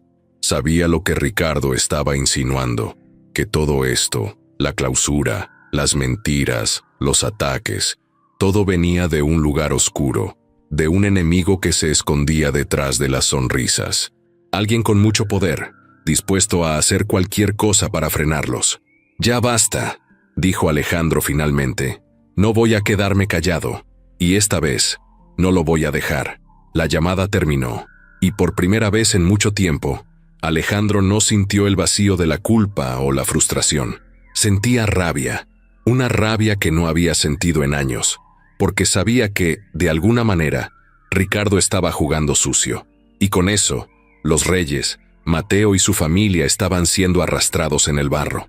Esa misma tarde, cuando ya se había apagado la última entrevista y la calma parecía regresar al taller, Mateo estaba afuera, en la banqueta, mirando cómo las luces del sol se apagaban lentamente. Estaba pensando en todo lo que había pasado en tan poco tiempo, en cómo todo lo que parecía estar bien se había convertido en un caos, en cómo su vida, que antes estaba marcada por las tuercas, los motores y las llantas, ahora parecía un campo de batalla. Un campo de batalla en el que él no había elegido pelear. Una chica se le acercó. Era una de las vecinas, alguien que lo conocía desde pequeño. Le sonrió y se sentó a su lado. «Oye, Mateo, ¿todo bien? He visto todo lo que dicen de ti en las noticias. ¿Te están afectando tanto?». Mateo la miró, sin entender muy bien a qué se refería. No le gustaba hablar de lo que sentía. Solo quería seguir adelante, pero esta vez sintió que tenía que decir algo. ¿Sabes qué es lo más raro?, comenzó. Que la gente te dice una cosa, te ve de una manera, pero no sabe lo que tienes que aguantar. No entienden lo que pasa por tu cabeza. La chica lo miró con una mezcla de ternura y comprensión. Es que nadie sabe lo que es estar en tus zapatos. Todos te ven como el niño del video, pero no te ven como el niño que viene todos los días al taller, que se cansa, que trabaja por lo suyo. Nadie te ve como lo que eres. Un chavo que tiene sueños y que, aunque todo se ponga en contra, va a luchar por ellos. Mateo se quedó callado. Pensó por un momento en todo lo que acababa de decir. La chica tenía razón. Nadie veía las noches en las que se quedaba estudiando, ni las horas que pasaba aprendiendo, ni las veces que había sido juzgado solo por su apariencia. Todo el mundo lo veía como una historia de éxito, una historia que parecía fácil, que parecía haber llegado de la nada. Pero lo cierto era que detrás de esa historia había algo más profundo, algo que pocos entendían: la lucha diaria, el trabajo, la perseverancia, el dolor, el miedo y las voces que quemaban todo a su paso, tratando de hundirlo, de enterrarlo, no por su talento, sino por el simple hecho de que él, un niño de Iztapalapa, se atrevió a soñar en grande. Esa noche, después de que la chica se fue, Mateo se quedó mirando al horizonte. Por primera vez en mucho tiempo, pensó que las voces que lo atacaban no iban a callarlo, porque él tenía algo que nadie podía quitarle: su determinación, esa que lo había acompañado desde siempre, esa que lo hacía levantarse cada vez que caía. Y así, en medio de la tormenta, Mateo decidió que ya no iba a ser solo el niño prodigio que todos querían ver en los videos. Ahora, él quería ser el que levantara su propio futuro. Un futuro en el que, por fin, las voces que ardían en su contra no pudieran hacerle daño. La oficina de Alejandro, que solía ser un espacio tranquilo, elegante y lleno de orden, ahora era un campo minado de papeles, pantallas encendidas con reportes legales y tazas de café a medio tomar. No dormía bien desde que clausuraron el taller. Cada llamada, cada correo, cada reunión con abogados o contactos del gobierno parecía darle vueltas en círculo. Todo estaba bloqueado. Nadie sabía quién había dado la orden directa de cerrar el taller, pero Alejandro ya no tenía dudas. Ricardo estaba detrás de todo. Lo sentía en el estómago. Lo leía en las coincidencias. Lo escuchaba en el silencio de quienes antes le contestaban el teléfono a la primera. Y esa mañana, cuando uno de sus asesores le entregó una carpeta con los registros de una llamada entre Ricardo y un funcionario menor de la alcaldía, todo se volvió más claro. Nada ilegal, nada con palabras evidentes, pero sí lo suficientemente sospechoso como para dejar claro que su socio estaba metido hasta el cuello. Alejandro no quiso esperar más. Marcó directo a Ricardo y pidió que lo viera ese mismo día, en su oficina, sin pretextos. Ricardo aceptó, como si no le preocupara nada. Cuando llegó, entró sonriendo, como siempre. Traje caro, perfume fuerte, mirada confiada. Saludó al asistente, bromeó con la recepcionista y caminó como si tuviera el mundo resuelto. «Alejandro, viejo amigo, ¿qué pasa? Tan grave como para no agendarlo con días de anticipación», dijo mientras se dejaba caer en el sillón frente al escritorio. Alejandro no le devolvió la sonrisa. Cerró la puerta con llave y se sentó con los codos apoyados en la mesa. «Ya basta, Ricardo. Perdón, no juegues conmigo. Sabes perfectamente de qué hablo. La clausura, los retrasos, los bloqueos en los permisos. Todo. Vienes tú detrás. No necesito grabaciones para saberlo». Ricardo levantó las cejas fingiendo sorpresa, pero su tono ya no tenía la misma ligereza. «¿Y si fuera cierto? ¿Qué? ¿Vas a demandarme? ¿Vas a salir llorando en los medios? ¿Por qué lo hiciste?» Ricardo soltó una risa seca. «¿En serio preguntas eso? ¿No te das cuenta de lo que estás haciendo? Metiste a un niño de barrio a tu mundo, lo pusiste en primera fila y esperas que todos te sigan aplaudiendo como si fueras un héroe. Te olvidaste de los negocios que tenemos, de la gente con la que tratamos, del tipo de imagen que representamos. ¿Sabes cuántos socios me han preguntado si ya te volviste loco? No es imagen, Es una vida, es una familia, es un proyecto real. No me vengas con sentimentalismos, Alejandro, soltó Ricardo, dejando por fin caer la máscara. Siempre fuiste el que tenía los contactos, el nombre, el respeto. Yo me partí el lomo para construir lo mío. Pero ahora tú quieres jugar a ser salvador, y yo tengo que quedarme callado mientras te aplauden por rescatar a un niño que ni siquiera es tuyo. Alejandro lo miró fijo. Por dentro, algo se le rompía. No por lo que decía Ricardo, sino porque se daba cuenta de que lo había tenido cerca durante años, sin ver quién era en realidad. El taller no te quita nada, Ricardo. Claro que sí. Me quita poder, me quita atención, me deja fuera de decisiones. No seas ingenuo. Esto ya no es sobre un niño talentoso. Esto es sobre quién se queda con la narrativa. Y si tú te conviertes en el empresario de la redención, ¿qué me queda a mí? No eres mi competencia, dijo Alejandro. No lo era, hasta que decidiste jugar a ser otra persona. Se quedaron en silencio. Alejandro respiró hondo. Miró a Ricardo como si ya no lo reconociera. Luego se levantó y sacó un sobre del cajón. Lo puso sobre la mesa. Esto es la propuesta formal para disolver nuestra sociedad. Ricardo no lo tocó. ¿Y crees que me voy a ir así nada más? No te estoy pidiendo permiso. Te estoy avisando. Esto no es un favor. Es una decisión. Ricardo lo miró, molesto, pero no dijo nada. Solo se levantó, se acomodó la corbata y salió de la oficina sin cerrar la puerta.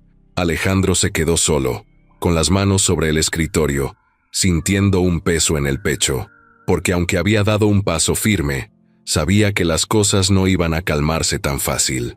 Esa noche, en Iztapalapa, Mateo y Julián estaban terminando de armar el motor de una camioneta que un cliente les había dejado afiado. No había mucho dinero, pero al menos seguían trabajando, seguían de pie. El taller viejo, con todo y lo humilde que era, se había vuelto una especie de refugio. Mateo, con las manos negras de grasa, miró a su papá de reojo. ¿Tú crees que algún día podamos volver al taller de Polanco? Julián se detuvo unos segundos. Pensó la respuesta. No lo sé, hijo. Pero si no volvemos, vamos a hacer que este lugar valga por 10. Mateo asintió. No necesitaba lujos, solo necesitaba seguir haciendo lo que amaba. En ese momento, Alejandro llegó sin avisar. Venía solo, con camisa remangada y cara de cansancio. No traía escoltas ni chofer. Caminó hasta la entrada del taller, donde Julián lo vio con desconfianza. ¿Todo bien?, preguntó Julián, sin soltarse del trapo que tenía en las manos. Hablé con Ricardo. Le puse un alto. Ya no es parte del proyecto, ni de mi vida. Mateo se acercó con cara de sorpresa. ¿Y eso qué significa? Que ahora sí estamos solos en esto, dijo Alejandro. Pero eso también significa que podemos hacer las cosas bien, sin que nadie nos sabotee desde dentro. Julián lo miró en silencio. No era alguien que confiara fácil, pero había algo en Alejandro que sí le creía. Tal vez era la forma en que hablaba, sin arrogancia. O tal vez era porque, por primera vez, veía en sus ojos el mismo cansancio que ellos sentían todos los días. «Está bien», respondió Julián, «pero esta vez todo queda claro. Si se vuelve a torcer el camino, se acabó». «Lo tengo claro», dijo Alejandro. «Vamos a reconstruir esto desde donde sea, desde aquí, desde Polanco, desde donde se pueda».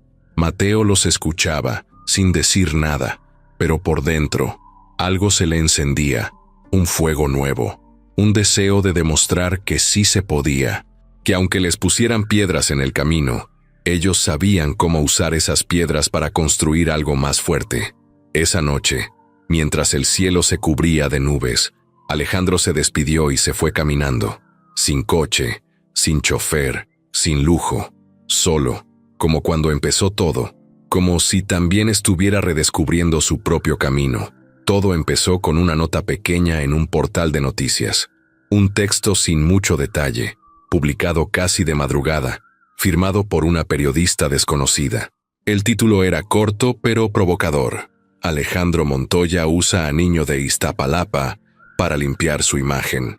El artículo hablaba de supuestos intereses detrás del taller, de una campaña de marketing disfrazada de ayuda social, de que todo había sido montado desde el principio. Nadie le hizo mucho caso al principio. pero bastaron un par de retweets y un hilo malintencionado para que el fuego prendiera. En menos de 24 horas, la historia se regó como pólvora. Aparecieron videos recortados, frases sacadas de contexto, fuentes anónimas que aseguraban que Mateo era un actor, que su historia había sido exagerada por Alejandro para ganar puntos ante inversionistas internacionales, que todo el taller era solo fachada. Hasta hubo un tuit con una foto vieja de Alejandro sonriendo con Ricardo en una premiación, acompañado del texto: "Todo queda entre socios". Las redes sociales no perdonan, y menos cuando huelen sangre. Lo que hasta hace unas semanas era una historia inspiradora, se volvió sospechosa. La gente empezó a dividirse. Unos seguían apoyando, pero muchos otros empezaron a dudar. Los comentarios se volvieron crueles. Que si Mateo ya se creía famoso, que si Julián estaba aprovechando la situación, que si Alejandro era un millonario manipulador con disfraz de Salvador. Y entonces, cayó el golpe fuerte. Una cuenta grande, con miles de seguidores, publicó un reportaje especial que llevaba semanas preparando. El encabezado: la farsa del taller de lujo. Documentos, cifras y testimonios. Eran casi 20 minutos de video, con una voz en off seria, imágenes filtradas y supuestos correos internos entre Alejandro y empresarios interesados en crear una cadena de talleres con la historia de Mateo como bandera comercial. Había frases que, fuera de contexto, sonaban mal, muy mal. La imagen del niño es una mina de oro. Si manejamos bien la narrativa, el taller puede ser viral por años. Necesitamos controlar el discurso antes de que se nos salga de las manos. La gente no necesitó más. Los medios tradicionales se sumaron. Programas de televisión matutinos dedicaron bloques completos al escándalo. Analistas, comentaristas, opinólogos, todos tenían algo que decir. Las palabras manipulación, marketing social, uso de menores y lavado de imagen aparecían una y otra vez. Alejandro Montoya pasó de la noche a la mañana de ser el empresario que ayudaba a un niño genio, al tipo que había construido una mentira. Y con él todos cayeron. El taller de Polanco seguía clausurado, y ahora parecía que no iba a abrir nunca. El taller de Iztapalapa, que hasta hacía poco era símbolo de resistencia, comenzó a quedarse sin clientes. Algunos ya no querían ir al lugar del niño del escándalo. Otros, aunque los conocían, preferían alejarse. Yo los estimo, don Julián, pero ahorita no quiero meterme en broncas. Julián solo asentía, sin decir nada, pero por dentro se sentía apuñalado. Mateo, en la escuela, dejó de ser el chico que inspiraba. Volvió a ser el niño raro, el que se hace el importante. Lo miraban con desconfianza. Uno de sus maestros, que antes lo trataba con respeto, ahora lo ignoraba. En el recreo, nadie se acercaba. No había burlas directas, pero sí ese silencio incómodo que duele más que cualquier palabra. Una tarde, mientras limpiaba una bomba de gasolina en el taller de Iztapalapa, Mateo le preguntó a su papá: ¿y si sí nos usaron? Julián levantó la vista, sorprendido. ¿Cómo? Si todo fue un show, si todo lo que hicimos solo fue parte de un plan que ni sabíamos, si yo solo fui parte de su historia. Julián se limpió las manos con el trapo y se acercó. ¿Tú arreglaste ese coche en Reforma? Sí. ¿Tú hiciste tu proyecto de robótica sin ayuda? Sí. ¿Tú te has levantado cada día, llueva o truene, a trabajar en este taller? Sí. Entonces no importa lo que digan los demás. Eso nadie te lo quitó. Mateo asintió. Pero igual dolía. Dolía ver cómo todo lo que habían construido se desmoronaba por una campaña sucia. Dolía sentir que, aunque habían hecho todo bien, igual perdían. Alejandro, por su parte, no aparecía en público. Canceló todas sus reuniones. No respondió llamadas. Valeria fue la única que lo enfrentó. ¿Qué vas a hacer? ¿Te vas a esconder? ¿Vas a dejar que te destruyan así? Alejandro estaba sentado en su casa, sin afeitarse, con los ojos hundidos. Tenía frente a él la foto de Daniel, su hijo, la misma que lo había hecho empezar todo. Ya no importa, Valeria. Perdí el control. Creí que podía hacer algo bueno y ahora estoy viendo cómo todo se cae. Tal vez Ricardo tenía razón. Tal vez sí busqué redimirme. Tal vez sí me metí en esto más por mí que por ellos. Valeria se cruzó de brazos. Estaba furiosa. ¿Y qué? ¿Acaso eso cambia lo que hiciste por Mateo? ¿Acaso eso borra el trabajo de Julián? ¿Lo que ellos han luchado? ¿Qué importa si lo empezaste con culpa? Lo hiciste. Y eso ya no te lo pueden quitar. Alejandro la miró. Sabía que ella tenía razón, pero estaba cansado. Cansado de pelear contra lo invisible. Cansado de que todo lo bueno que había intentado hacer ahora fuera usado en su contra. Y mientras tanto, Ricardo solo observaba desde las sombras. No aparecía, no hablaba, no daba entrevistas, pero se sabía vencedor. Había logrado lo que quería: apagar la historia, tumbar al héroe, silenciar al niño, y todo sin ensuciarse las manos públicamente. Esa noche, en el taller viejo, Julián apagó las luces más temprano de lo normal. Mateo ya estaba en su cuarto, sin decir mucho. En la mesa solo quedaban 2 platos con frijoles, una tortilla fría y un aire denso que lo llenaba todo. El teléfono vibró. Era una notificación, un nuevo video. Esta vez no era un ataque. Era un mensaje de una señora de Monterrey, hablando frente a su cámara. Yo no conozco al niño Mateo ni al señor Julián, pero sí conozco lo que es que te levantes todos los días a trabajar con lo poco que tienes. Y aunque ahora los estén atacando, yo quiero que sepan algo. Para mucha gente como yo, ustedes siguen siendo ejemplo. Y debajo del video, los comentarios empezaron a llenar el espacio vacío. Aquí seguimos, Mateo. Don Julián, usted vale más que todos esos políticos juntos. Cuando se apaga una luz, se prenden 1000 más. La caída había sido dura, humillante, injusta, pero no definitiva, porque aunque parecía que estaban en el fondo, aún quedaba historia por contar. Las luces del taller de Iztapalapa ya no parpadeaban por falta de corriente. Julián había hecho milagros para mantenerlo en pie, aunque el dinero apenas alcanzaba para lo básico. Mateo no hablaba mucho esos días, pero cada vez que lo hacía, sus palabras salían con más peso. No de enojo, de decisión, esa clase de firmeza que se le forma a uno cuando ya no tiene nada más que perder. Una noche cualquiera, después de cenar frijoles y tortilla con sal, Julián lo encontró escribiendo algo en su libreta vieja. No eran tareas ni cálculos de motores, eran notas, ideas, dibujos de una estructura rara. ¿Y eso qué es?, preguntó mientras se secaba las manos. Mateo levantó la cabeza sin miedo. Un plan. ¿De qué? Para que sepan quiénes somos. No los medios, no los políticos, no los que inventan cosas, las personas. Quiero que nos vean con sus propios ojos. Julián se acercó. Vio el dibujo. Era un croquis de una calle, con una carpa, mesas, focos, cables, motores sobre estructuras. Una pantalla. ¿Qué estás pensando? Una exhibición, en vivo. Aquí, en el barrio, en la calle si hace falta. Voy a reparar autos frente a todos. Que lo vean, que escuchen, que pregunten, que sepan que esto no fue show, que somos reales.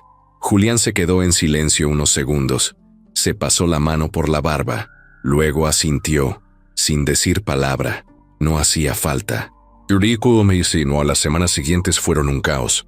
Uno organizado, pero caos al fin.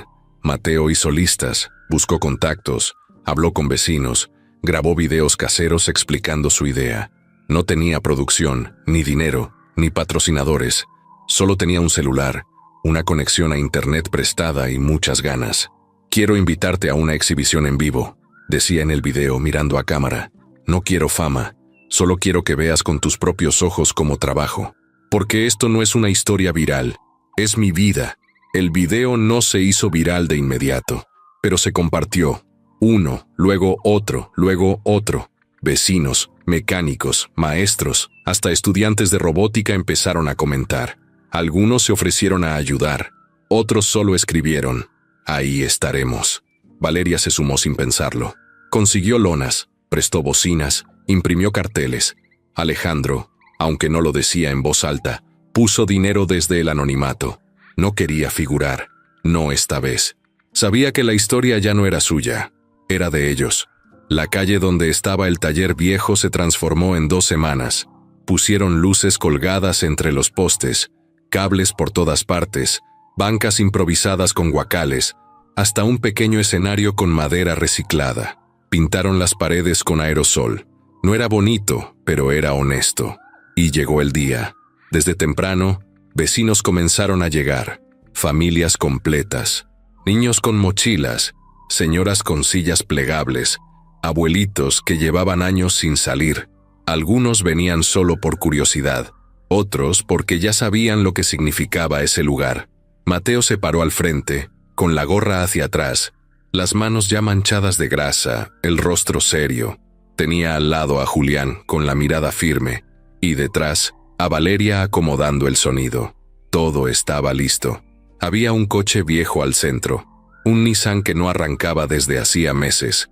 Era del mismo barrio. Nadie lo había podido reparar. Mateo levantó el cofre y empezó a hablar.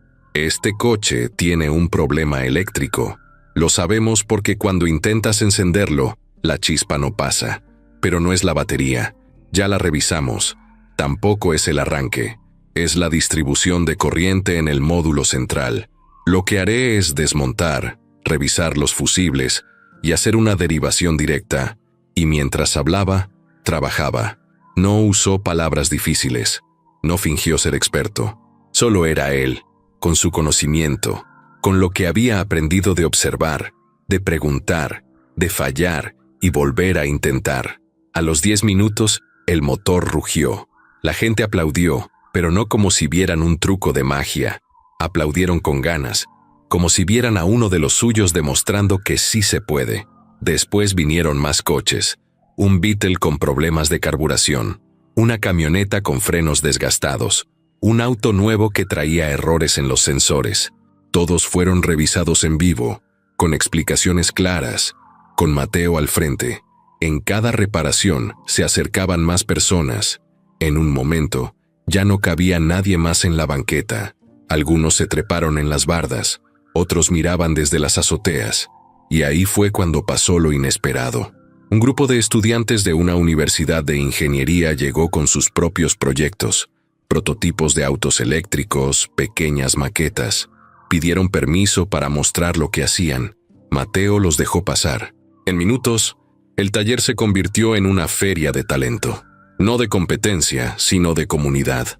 Una reportera de televisión, que había cubierto antes el escándalo de la clausura, llegó por curiosidad. Pensaba que iba a haber una protesta, pero al ver lo que estaba ocurriendo, sacó su cámara y comenzó a grabar. Transmitió en vivo. Estamos en Iztapalapa, donde un niño llamado Mateo está demostrando que el talento no necesita escenarios elegantes ni discursos preparados, solo un espacio y una oportunidad. El video fue visto por miles, luego por millones. Esa noche, Alejandro lo vio desde su casa. No dijo nada. Solo apretó los puños y dejó que una lágrima le bajara sin avisar.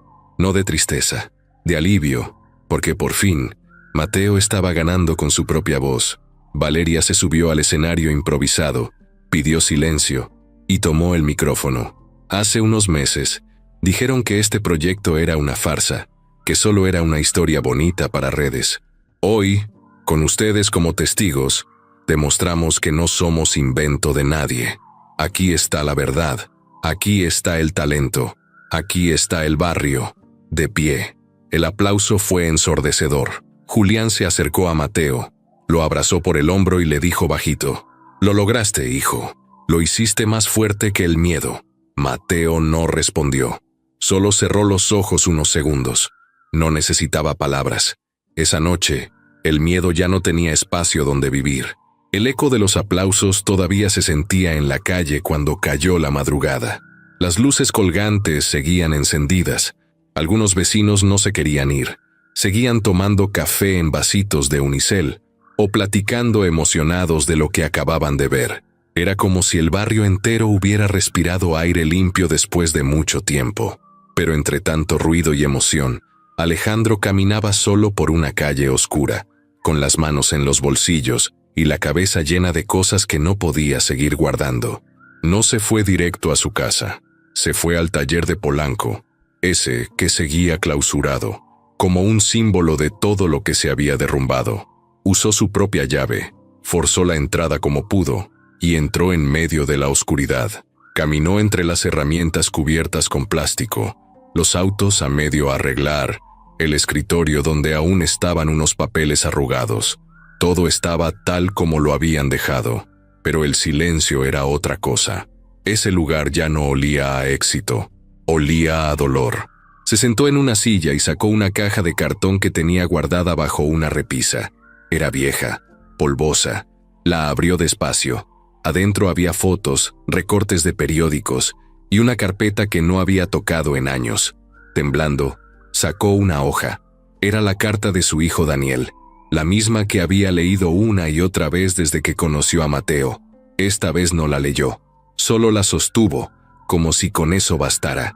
Pero no bastaba, no después de lo que llevaba tanto tiempo escondido. Al día siguiente, Alejandro se presentó sin aviso en el taller de Iztapalapa. Llevaba la misma ropa del día anterior, con la cara ojerosa y el gesto más serio que nunca. Julián estaba limpiando el filtro de un coche. Lo vio acercarse, y aunque ya no lo recibía con desconfianza, sí con precaución. Alejandro no venía por trabajo. Se le notaba. ¿Pasó algo?, preguntó Julián bajando el trapo. Alejandro no respondió enseguida. Solo metió la mano en su mochila y le entregó la carpeta. Julián la agarró sin entender. ¿Y esto? Es todo lo que no he dicho.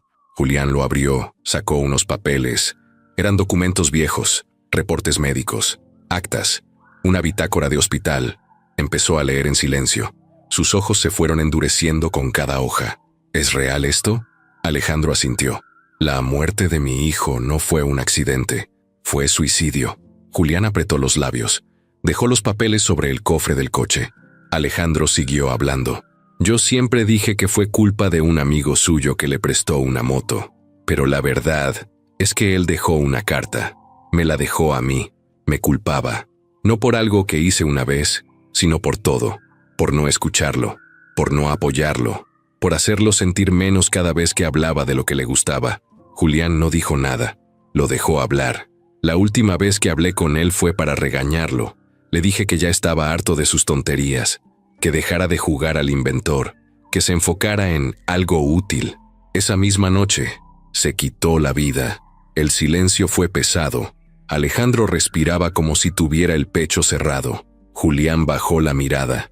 Sabía que el dolor no se compara entre personas, pero lo que Alejandro le estaba contando no era una confesión cualquiera. Era el tipo de dolor que se arrastra toda la vida. Yo no quería ayudar a Mateo al principio. Lo vi y sentí rabia, porque me recordó todo lo que perdí, pero luego entendí que estaba viendo algo más. Una oportunidad de no cometer el mismo error, de no matar el sueño de alguien que sí tenía lo que se necesita. Pero fui cobarde. Me tardé demasiado. Julián se limpió las manos, se las metió en los bolsillos del pantalón y lo miró con seriedad. No puedes cambiar lo que pasó, Alejandro, pero puedes decidir qué haces con lo que queda. Alejandro asintió, sin mirar al suelo por primera vez. Ese mismo día, Valeria visitó la casa donde su papá guardaba las cosas de Daniel. No era una habitación, era más bien un rincón olvidado del departamento, donde todo había quedado igual que años atrás. Las maquetas, los planos, las libretas llenas de dibujos, todo estaba ahí. Ella nunca había podido entrar mucho tiempo, pero ahora sí se sentó en el piso, sola, con los recuerdos flotando como polvo en el aire. Abrió un cuaderno al azar. En una hoja, Daniel había dibujado un motor con partes que no existían todavía. Era un invento. Y abajo, con su letra, escribió: «No quiero ser famoso. Solo quiero construir algo que funcione y que alguien lo use». Valeria sonrió entre lágrimas. Era como leer la mente de Mateo. En la tarde, cuando Mateo llegó del colegio, encontró a su papá hablando con Alejandro afuera del taller. No se sorprendió, pero sí se acercó con curiosidad. Julián lo miró y le dio un leve golpe en el brazo, como para avisarle que todo estaba bien. Alejandro se paró frente a él. «Necesito decirte algo, Mateo». Mateo lo escuchó con atención. «Mi hijo era como tú, pero yo no lo entendí, no lo apoyé, lo perdí por no saber verlo. Cuando tú apareciste, me enojé contigo sin razón, porque me recordaste todo lo que no supe hacer, y aún así, tú seguiste adelante. Me enseñaste más tú a mí que yo a ti. Mateo lo miró serio. Asintió una vez. No sabía qué responder, pero no hacía falta. A veces el silencio vale más que las palabras. Gracias por no rendirte, dijo Alejandro, con la voz quebrada. Mateo solo se acercó y le tendió la mano. Y cuando Alejandro la apretó, entendió que ese apretón era más que un gesto. Era un cierre y un nuevo comienzo. Esa noche, después de cenar con su papá, Mateo subió al techo de la casa con una libreta nueva. Empezó a hacer dibujos de un motor eléctrico que funcionara con piezas recicladas. Julián se le unió con una taza de café. Se quedaron ahí, viendo las luces lejanas de la ciudad, escuchando los perros, los micros pasando, la vida de barrio. Mateo habló sin mirarlo. ¿Crees que alguna vez pueda hacer algo grande? Julián le dio un sorbo al café. Ya lo estás haciendo, hijo. Ya lo estás haciendo. Las semanas después de la exhibición en vivo fueron como una resurrección lenta pero firme. La calle donde se hizo el evento no volvió a ser igual. La gente pasaba por ahí como si fuera un lugar histórico. Algunos vecinos se acercaban con respeto a Julián para felicitarlo. Otros le dejaban donaciones anónimas en sobres doblados, y no faltaban los que preguntaban, ¿y cuándo hacen otro evento? Pero eso no era lo importante. Lo verdaderamente grande era lo que estaba pasando dentro de las personas. Había una energía distinta, un aire de justicia, de ganas de que las cosas buenas no se quedaran aplastadas por las malas. Y entonces pasó algo que nadie esperaba. Un grupo de mecánicos independientes de varias partes del país, desde Jalisco hasta Oaxaca, contactaron a Julián por redes sociales. Querían formar una red de talleres con enfoque comunitario, inspirados en lo que él y Mateo habían hecho. No era una franquicia ni una empresa millonaria, era una cadena de apoyo. Gente que creía que los motores podían arreglarse con honestidad, que el talento no tenía código postal. Julián se quedó mudo cuando leyó el mensaje. Nunca imaginó que desde un local con piso de cemento manchado pudieran hacer algo tan grande. Pero lo mejor vino unos días después. Una carta sellada, con membrete internacional, llegó a nombre de Mateo. Era de una fundación alemana dedicada a impulsar jóvenes con talento en ingeniería mecánica. El correo, que venía en español con traducción en inglés, era claro. Lo habían visto en el video de la exhibición. Les había impactado su forma de explicar, su habilidad práctica, su compostura. Le ofrecían una beca completa para estudiar una especialidad en sistemas automotrices en una institución privada de Berlín. Era un programa de 2 años. Incluía vuelo, hospedaje, alimentación y prácticas en una compañía de autos eléctricos de renombre. Mateo no entendía nada al principio. Pensó que era una broma. Luego, cuando Alejandro le explicó el nivel de esa oportunidad, se quedó sentado en silencio por varios minutos, mirando la hoja, sin parpadear. ¿En serio quieren que me vaya a otro país? No quieren que te vayas, dijo Valeria, que también estaba ahí. Quieren que aprendas, que crezcas, que lleves lo que ya sabes al siguiente nivel. Pero yo no sé inglés. Nunca he salido ni de la ciudad. Eso no importa, vas a tener apoyo, vas a aprender allá. Lo que importa es que tú sí sabes lo importante. Cómo pensar, cómo resolver, cómo no rendirte. Esa noche, cuando Julián y Mateo se sentaron a cenar, el silencio fue distinto. No era incómodo, era pesado, pero de esos pesos buenos que cargan decisiones grandes. Julián miró a su hijo largo rato. Sabía lo que iba a pasar. Sabía que el momento de dejarlo volar había llegado, pero igual le dolía. ¿Y si me pierdo allá, pa? Te pierdes, y luego te encuentras, respondió sin pensarlo mucho. Así es esto. Mateo bajó la cabeza, luego la levantó con los ojos brillosos. ¿Y si te extraño? Me mandas un mensaje, o un dibujo de motor, como esos que haces tú. Pero si me vas a extrañar, que sea volando, no encerrado aquí. Julián no era de dar discursos, pero con esas palabras le bastó. Mientras tanto, Alejandro tomó una decisión definitiva. Reunió a los socios que quedaban en la empresa, les anunció su salida oficial del negocio y firmó la donación de su parte de las acciones a una fundación educativa que ayudaría a jóvenes con talento mecánico en zonas vulnerables. Los presentes no entendían nada.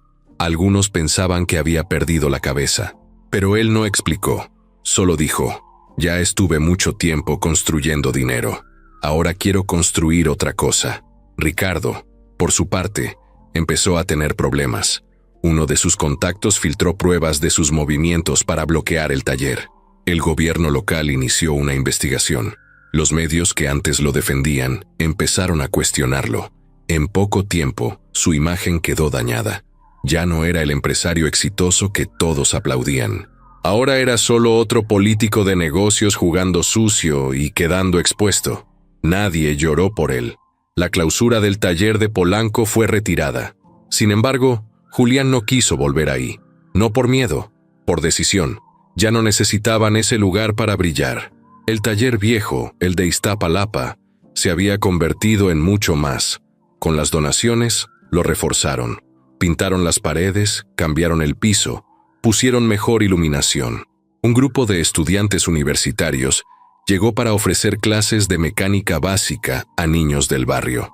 Mateo les prestó su banco de trabajo y sus herramientas. Todo siguió girando. Un sábado por la tarde, justo antes de que Mateo tomara el avión rumbo a Alemania, se organizó una pequeña despedida. Nada lujoso, puras cosas del barrio: tacos dorados, refresco, sillas de plástico, una bocina conectada al celular con reggaetón bajito. Los vecinos pasaban a saludar, a dejarle dulces para el viaje, cartas, abrazos. Una señora le dio una figura de San Judas en miniatura, pa' que lo cuide donde sea que ande. Julián no dijo nada en todo el evento. Solo miraba. Miraba a su hijo, miraba el taller, miraba a la gente. Lo que antes era su preocupación, ahora era su orgullo. Sabía que lo había hecho bien. No perfecto, pero bien. En la noche, mientras todos dormían, Mateo salió al patio con una mochila pequeña. Sacó un dibujo de su libreta. Era el diseño de un coche, con líneas nuevas, raras, nada comerciales. Abajo tenía un nombre: Proyecto Reyes 1. Lo guardó otra vez y subió al techo. Miró el cielo. No pensaba en Alemania. Pensaba en no fallarles, en hacer que cada golpe, cada burla, cada noche sin luz, cada lágrima de su papá valiera la pena. A la mañana siguiente, en el aeropuerto, Valeria lo acompañó hasta la puerta. Alejandro se quedó a unos pasos, con las manos en los bolsillos, dejando que el momento fuera de ellos. «Tú no eres solo Mateo, el mecánico de Iztapalapa», le dijo Valeria, antes de que se fuera. «Eres Mateo, el que cambió todo, y vas a seguir cambiando cosas. Solo prométeme que no vas a dejar de ser tú». Mateo le dio un abrazo largo. No prometió con palabras, solo con los ojos, y con eso bastó. Cuando el avión despegó, Julián no fue a esperarlo a la casa. Se quedó en el taller, solo, sentado en una silla frente al banco de trabajo vacío. No lloró, solo se quedó ahí, con la sonrisa más tranquila que había tenido en años. Afuera, un niño del barrio tocó la puerta. «Señor Julián, ¿usted da clases?» Julián se levantó, sacudió los pantalones y abrió la puerta. «¿Quieres aprender?» El niño asintió. «Entonces pasa, porque aquí nadie se queda sin futuro». Y ese fue el principio de otra historia. El aeropuerto de Berlín era frío, enorme y ruidoso. Mateo caminaba despacio entre pasillos llenos de letreros que no entendía del todo, arrastrando su maleta con una mano y con la otra apretando el asa de su mochila como si de ahí se agarrara para no caerse. Nunca había estado tan lejos de casa, no solo por la distancia, sino por todo lo que estaba sintiendo. Gente por todos lados, olores nuevos, acentos raros. Se sentía chiquito, pero no perdido. Estaba listo, o al menos eso quería creer. Esa misma noche, en su cuarto dentro del dormitorio estudiantil, con paredes blancas y una ventana que daba a un jardín helado, Mateo sacó una caja pequeña de su mochila. No era una caja cara, era de cartón, doblada de forma casera. Adentro traía recortes de fotos, una figura de San Judas que le dio la vecina, una pulsera tejida por uno de los chavos del taller y una carta. Esa carta, llevaba meses guardándola. Nunca la había enseñado, nunca se la había leído a nadie, ni siquiera a Julián. Y esa noche, por alguna razón que no supo explicar, sintió que ya era momento. Encendió la lámpara de su escritorio, se sentó en la silla y abrió el sobre con manos lentas. La hoja estaba doblada en 4. La caligrafía era de mujer, con letras claras, sin adornos. La reconocía. Era de Julia, la esposa de Julián, su mamá. Bueno, eso era lo que él siempre había creído. Mateo empezó a leer. Mateo, si estás leyendo esto, es porque tu papá creyó que ya estabas listo para conocer la verdad. Yo ya no estoy en este mundo, pero no quiero irme sin dejarte estas palabras, porque sé que algún día vas a hacer cosas grandes, y cuando eso pase, quiero que lo hagas con la cabeza en alto, con la verdad en el corazón y los pies bien puestos en la tierra. Tú no naciste de mí, hijo. Llegaste a nuestras vidas cuando tenías unos pocos días de nacido. Te encontramos en una caja, envuelto con una cobijita rota, afuera del taller viejo. Nadie te buscó, nadie preguntó por ti. Y nosotros no lo dudamos. Te tomamos como nuestro desde el primer segundo. Eras tan chiquito, tan callado, con esos ojos que parecían ver más de lo que deberían. Yo te alimenté, te cuidé, te abracé cada noche. Y tu papá te dio su apellido y su vida entera sin pensarlo 2 veces. Nunca quisimos ocultarte algo feo. Solo pensamos que algún día lo entenderías mejor, porque aunque no naciste de mi cuerpo, naciste en nuestro corazón, y eso nadie lo puede cambiar. Si algún día descubres de dónde vienes y decides buscar respuestas, hazlo, pero nunca olvides de dónde creció tu alma. Te amamos desde el primer día. Siempre fuimos y siempre seremos tu familia. Mateo se quedó ahí, con la carta en las manos. El cuarto estaba en silencio. Solo el zumbido bajo del calefactor rompía la calma. No lloró, pero sus ojos ardían. No era tristeza, era una mezcla de muchas cosas. Sorpresa, gratitud, duda, rabia, amor. Era una confusión limpia, de esas que no te rompen, pero te obligan a mirarte diferente. Se levantó de la silla, caminó hasta la ventana y se quedó mirando las luces frías del campus. Se acordó de Julián, del taller, de las noches en que se quedaban platicando sobre cómo arreglar cosas sin piezas nuevas, sobre cómo entender un motor sin leer el manual. Todo eso seguía dentro de él. Todo eso era suyo. No sabía quiénes eran sus padres biológicos. Nunca lo había imaginado. Tampoco lo necesitaba, porque el hombre que le enseñó a vivir, el que le secó las lágrimas cuando se raspaba, el que se metió en problemas por defenderlo, el que lo formó, ese era su papá. Al día siguiente, a la hora del almuerzo, Mateo fue al centro de computadoras del campus. Abrió una sesión de videollamada. Julián contestó desde el taller, con el cabello despeinado y una camiseta manchada de aceite. Tenía la cara medio cansada, pero al ver a su hijo, le brillaron los ojos. ¿Cómo vas allá? ¿Ya comiste algo que no sepa raro? Más o menos. Todo tiene nombre raro, pero ya me acostumbraré. Julián sonrió. ¿Y cómo va la escuela?